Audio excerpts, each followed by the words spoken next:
Sebut Prabowo pindah ke IKN 2028, Mayor Teddy tanggapi ucapan Bahlil, fokus pembangunan. Sekretaris Kabinet Mayor Teddy Indra Wijaya memberikan penjelasan terkait rencana Prabowo akan pindah ke IKN pada 2028. Mayor Teddy mengatakan hal ini sesuai dengan target pemerintah dalam pembangunan Ibu Kota Nusantara, IKN. Dikutip dari Kompas.com, keterangan ini disampaikan Mayor Teddy, Minggu, 9 Februari 2025, bahwa IKN fokus menyelesaikan pembangunan gedung untuk Kepresidenan dan DPR RI.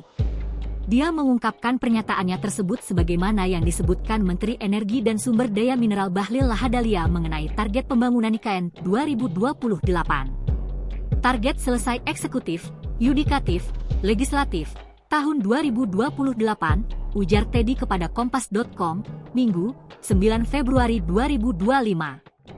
Meski demikian, Mayor Teddy mengaku enggan memberikan adakah signal nantinya Presiden Prabowo akan berpindah ke IKN tahun 2028.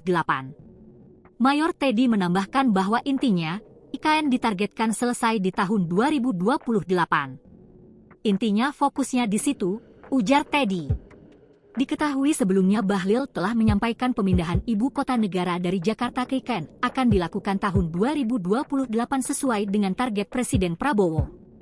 IKN ini setahu kami sampai dengan sekarang, tetap target Bapak Presiden, 2028 kita akan pindah ke ibu kota baru, sudah pindah, kata Bahlil dalam konferensi pers di kantor DPP Partai Golkar, Selipi, Jakarta Barat, Sabtu, 8 Februari 2025. Download Tribun X sekarang, menghadirkan lokal menjadi Indonesia.